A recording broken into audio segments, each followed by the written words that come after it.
El cielo estaba oscuro, la noche helada, y el viento azotaba con una furia implacable. Era la madrugada del 3 de febrero de 1959, una fecha que quedaría marcada para siempre en la historia de la música. En una pequeña avioneta, 4 jóvenes surcaban el cielo con la esperanza de alcanzar su próximo destino, y el piloto Roger Peterson no tenía ni idea de que estaban a minutos de enfrentarse a su trágico final.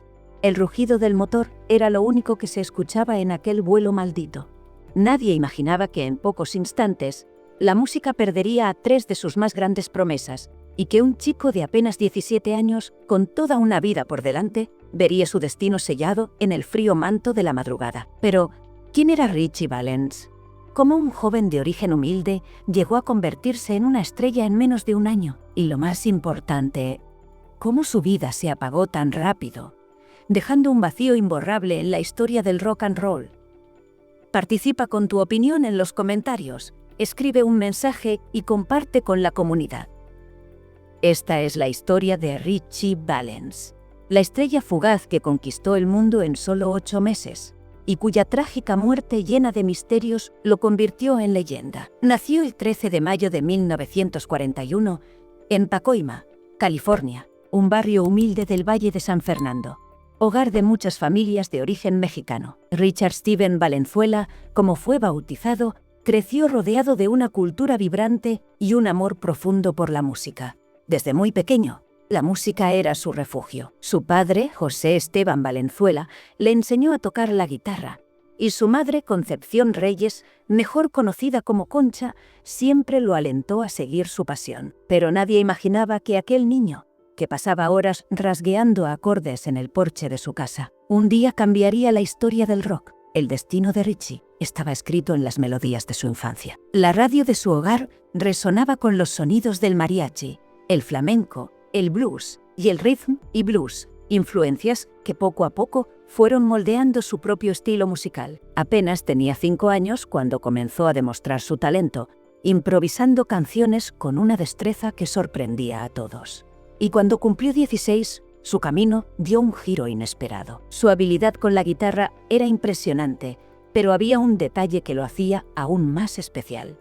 Ritchie era zurdo, y en lugar de invertir las cuerdas de la guitarra como hacían otros músicos, decidió aprender a tocarla al revés, convirtiéndose en un prodigio autodidacta.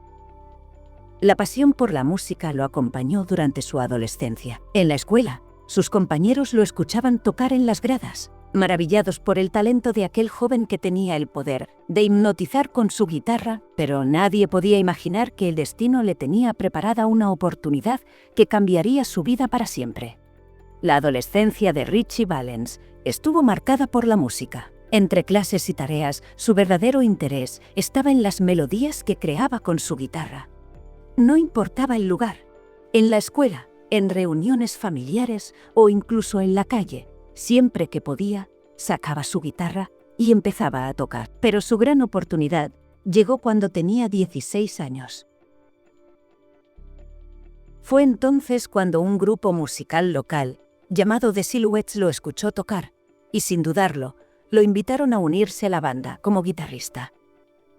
Su talento no tardó en destacar, y cuando el vocalista del grupo dejó la banda, Ritchie tomó su lugar como cantante principal. Su presencia en el escenario era magnética, y su capacidad para fusionar el rock and roll con los ritmos latinos comenzó a llamar la atención de todos.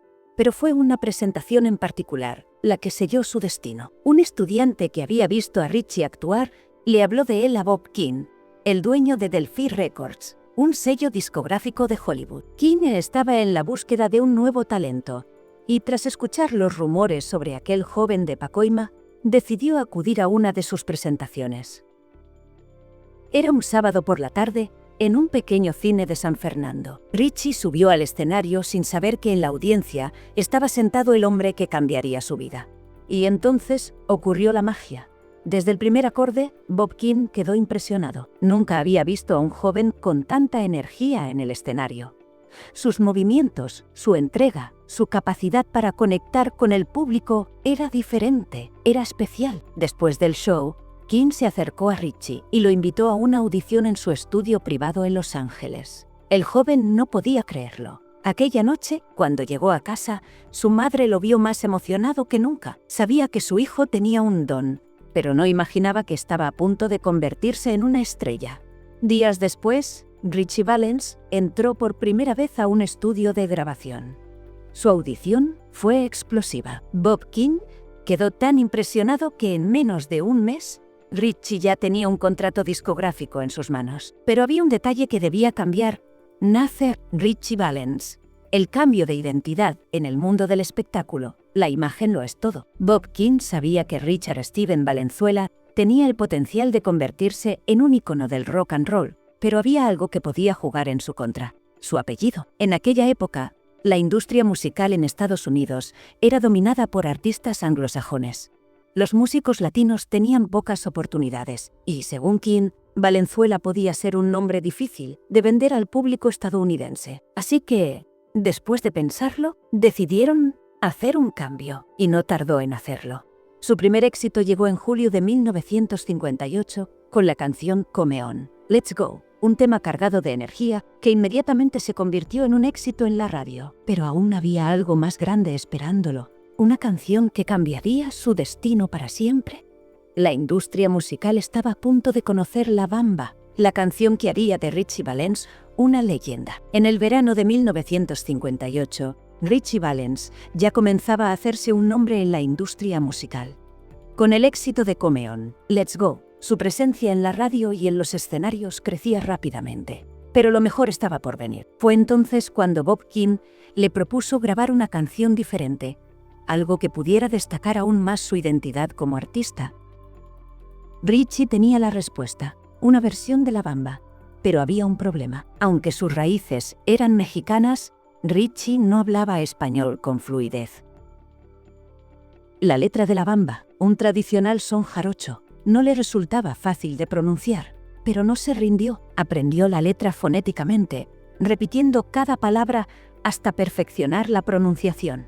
El resultado fue explosivo. La fusión del rock and roll con los ritmos latinos fue algo nunca antes escuchado en la industria musical estadounidense. Un joven de 17 años acababa de abrir la puerta a una revolución musical. Cuando la canción fue lanzada como el lado B del sencillo Donna, ni Ritchie ni su equipo imaginaron el impacto que tendría. En cuestión de semanas, La Bamba se convirtió en un fenómeno. Las estaciones de radio la ponían sin parar. La gente la pedía en los conciertos.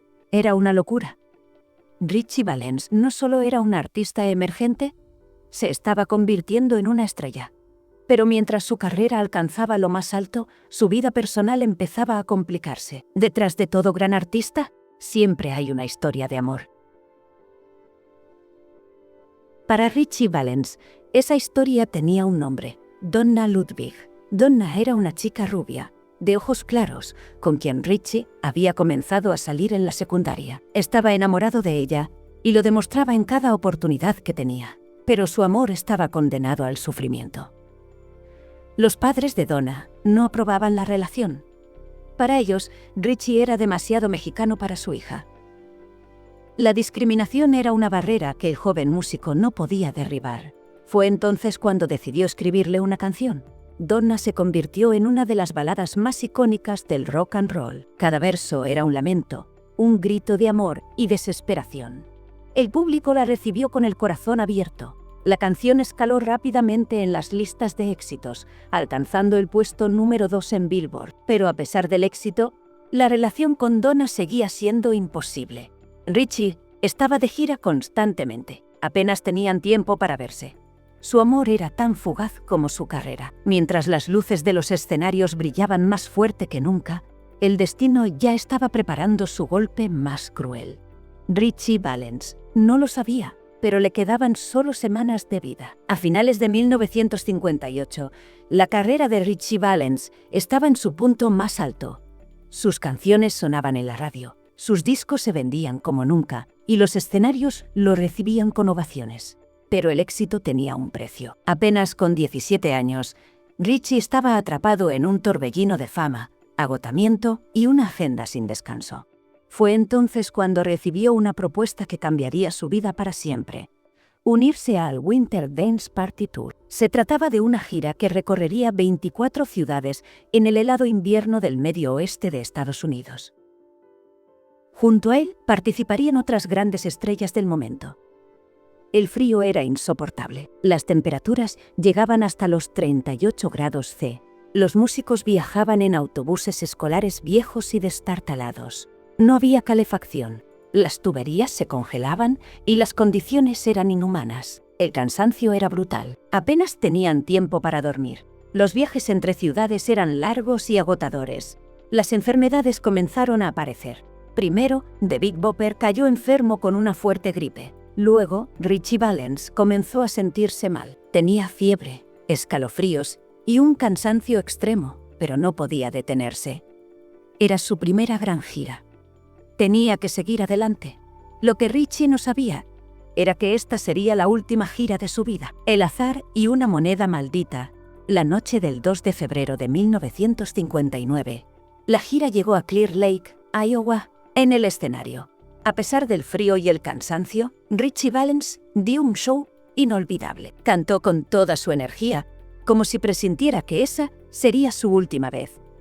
Pero cuando el concierto terminó, los músicos enfrentaron un problema. El autobús en el que viajaban se había averiado otra vez. Buddy Holly estaba harto. «No pienso pasar otra noche congelándome en ese maldito autobús», dijo. Así que decidió rentar una avioneta para llegar antes a su próximo destino en Minnesota. El avión tenía 3 asientos disponibles. Holly ya tenía el suyo, pero quedaban 2 por asignar. The Big Bopper, enfermo de gripe, le pidió su lugar a Waylon Jennings, quien se lo cedió. Quedaba un solo asiento libre, y aquí es donde el destino jugó su carta más macabra. Ritchie Valens quería desesperadamente subir a ese avión. Estaba cansado, enfermo, y no soportaba la idea de otro viaje en autobús helado. Pero el asiento ya lo tenía Tommy Allsup, el guitarrista de Buddy Holly. Fue entonces cuando decidieron lanzar una moneda al aire. ¿Cara o cruz? Ritchie Valens ganó la apuesta. «Es la primera vez en mi vida que gano algo», dijo con una sonrisa. Lo que no sabía era que acababa de ganar su boleto al infierno. Pasadas las 12 de la noche del 3 de febrero de 1959, la avioneta despegó en medio de una tormenta de nieve. Apenas 4 minutos después, el avión desapareció en la oscuridad. El destino estaba sellado. Apenas habían pasado 4 minutos desde que la avioneta Beechcraft Bonanza despegó del aeropuerto de Mason City, Iowa. La nieve caía con fuerza. Los vientos helados azotaban el pequeño avión y la visibilidad era prácticamente nula. A bordo iban Ritchie Valens, Buddy Holly, The Big Bopper y el piloto Roger Peterson. Un joven de apenas 21 años, inexperto en vuelos nocturnos y sin la capacitación adecuada para pilotear en condiciones extremas. Desde la torre de control, los operadores perdieron contacto con la avioneta casi de inmediato. Intentaron llamar por radio, pero no hubo respuesta. El silencio era absoluto. Algo había salido terriblemente mal. A la mañana siguiente, cuando el dueño del avión se percató de que la aeronave nunca había llegado a su destino, organizó una búsqueda aérea. No tardaron en encontrar lo que temían. A solo 8 kilómetros del aeropuerto, en medio de un campo de maíz cubierto de nieve, yacían los restos del avión destrozado. Los cuerpos de Buddy Holly, The Big Bopper y Ritchie Valens estaban esparcidos en la nieve. Habían salido despedidos por el impacto. El piloto Roger Peterson quedó atrapado en los escombros de la cabina. El informe forense reveló que los 4 murieron al instante. El impacto fue brutal. No hubo tiempo de reaccionar. No hubo oportunidad de salvarse. La estrella de Ritchie Valens se apagó en el hielo de la madrugada a solo 17 años de edad. El joven prodigio del rock and roll se había ido para siempre. Cuando la noticia del accidente llegó a la prensa, el mundo de la música entró en shock. Ritchie Valens, Buddy Holly y The Big Bopper estaban muertos. Las estaciones de radio interrumpieron su programación para transmitir la trágica noticia. Los fans no podían creerlo. 3 de los músicos más prometedores del rock and roll habían desaparecido en un abrir y cerrar de ojos. En Pacoima, el barrio donde Ritchie había crecido, su familia quedó devastada. Su madre, Concha Reyes, cayó de rodillas al enterarse de la muerte de su hijo. Durante días se negó a aceptar la realidad. No puede ser. Mi niño no puede estar muerto. La tragedia fue tan grande que años más tarde, el cantautor Don McLean inmortalizó ese fatídico día en su canción American Pie, llamándolo The Day the Music Died, el día que la música murió. Pero aunque la muerte se llevó a Ritchie Valens demasiado pronto, su música no se extinguió. Al contrario, su legado apenas comenzaba. La trágica muerte de Ritchie Valens dejó una herida profunda en el mundo de la música. Un joven de apenas 17 años había desaparecido en la cúspide de su carrera, dejando un vacío imposible de llenar. Pero su legado no terminó con su muerte. Su música, su estilo y su influencia seguirían marcando a generaciones enteras. A pesar de haber tenido una carrera de solo 8 meses, Ritchie Valens cambió la historia del rock para siempre. Fue el primer artista latino en conquistar el mercado estadounidense, allanando el camino para otros músicos hispanos que vendrían después.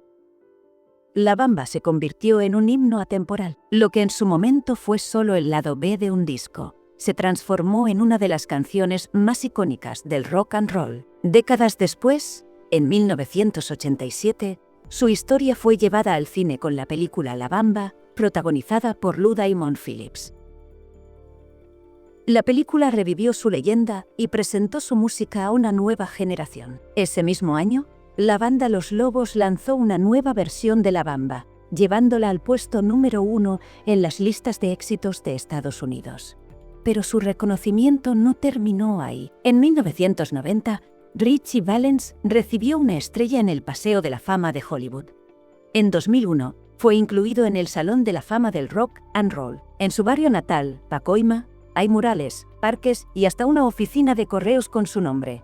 Ritchie Valens nunca fue olvidado. La historia de Ritchie Valens es una historia de talento, sacrificio y tragedia. Su vida fue corta, pero su impacto fue inmenso. En solo 17 años, logró lo que muchos no logran en toda una vida. Aún hoy, sus canciones siguen sonando, sus logros siguen siendo celebrados y su leyenda sigue viva. Porque Ritchie Valens no fue solo un músico más. Fue un pionero, un visionario y un símbolo de la lucha de los latinos en la música. Y aunque su vida terminó demasiado pronto, su estrella sigue brillando en la historia del rock and roll. Así termina la historia de Ritchie Valens, un joven que apostó su destino a una moneda y que sin saberlo ganó la inmortalidad. Porque las estrellas fugaces pueden apagarse rápido, pero su luz nunca desaparece. ¡Atención! ¡Atención! No te vayas. A continuación te aparecerán en la pantalla más vídeos sugeridos que te van a gustar. Y recuerda, los secretos escandalosos están en Cotilleos de los Famosos, tu canal de YouTube. Muchas gracias por haber llegado hasta aquí.